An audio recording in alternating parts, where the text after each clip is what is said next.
Hafiz. Saya dari Perbankan Syariah semester 4. Jadi teman-teman, pada video kali ini saya akan menjelaskan terkait tentang metodologi penelitian, di mana materi itu materi itu diampu oleh dosen Bapak Ahmad Mursyid SPI ME. Jadi teman-teman yang materi ini silahkan disimak dan dipahami penjelasan saya. Mungkin langsung ke materinya. Oke, baik teman-teman. Jadi pada kali ini saya akan menjelaskan terkait tentang hierarki dan komponen proposal penelitian beserta hasil penelitian kualitatif. Jadi struktur proposal penelitian perbankan syariah merupakan suatu susunan sistematis yang merancang rencana penelitian yang menjadi pedoman untuk atau dalam menentukan arah tujuan peneliti dalam penelitian kualitatif. Maka adapun komponen-komponen dalam proposal itu ada 3, teman-teman. Yang pertama itu ada bab 1, yakni pendahuluan. Yang kedua yaitu tinjauan pustaka. Yang ketiga itu adalah metode penelitian. Ini untuk komponen proposal.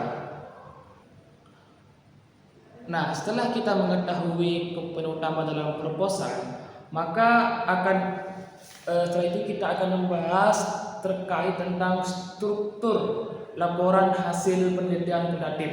Itu ada 6 komponen. Yang pertama itu adalah pendahuluan tadi. Bab 2 itu ada tinjauan pustaka. Nah, yang ketiga atau bab 3 itu ada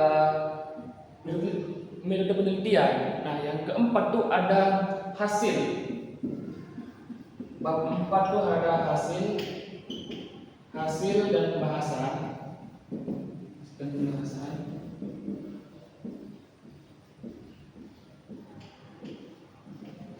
Dan yang terakhir itu ada bab yang ke-6, bab yang ke-5 itu ada kesimpulan.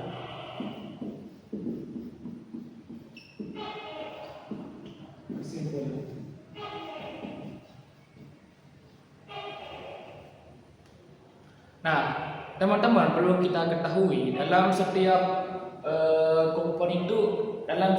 komponen ini itu ada isinya. Nah, pendahuluan itu ada latar belakang, rumusan masalah, serta rumusan masalah, tujuan masalah, dan manfaat. Nah, untuk isi dari bab 2 atau tinjauan pustaka itu berisi tentang, pertama itu ada landasan teori pertama. Yang kedua yakni itu ada kerangka berpikir. Yang ketiga yakni penelitian yang terdahulu. Nah, isi dari bab 3 atau metode penelitian itu ada 5. Yang pertama itu pendekatan. Itu ada 2. Ada secara kualitatif dan kuantitatif. Nah, sedangkan pada video ini kita akan menjelaskan terkait tentang pendekatan kualitatif. Nah, jadi kan ada 2 ya, ada kualitatif dan kuantitatif.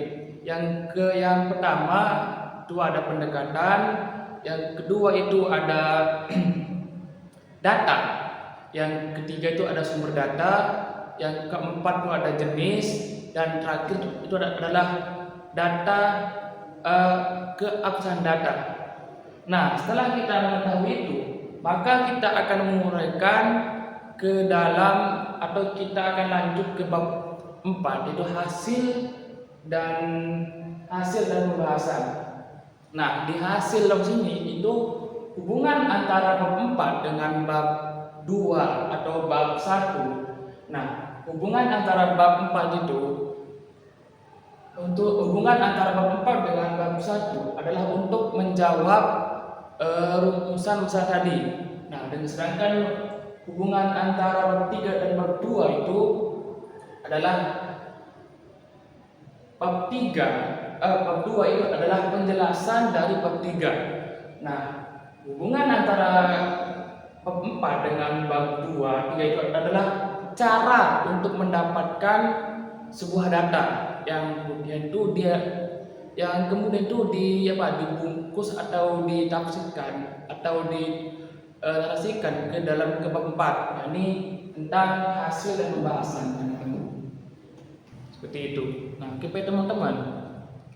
Setelah kita membahas tentang komponen-komponen dalam sebuah penelitian, ini ada beberapa bab. Tadi kan ada 5. Yang pertama itu adalah pendahuluan, ada tinjauan pustaka, ada metode penelitian.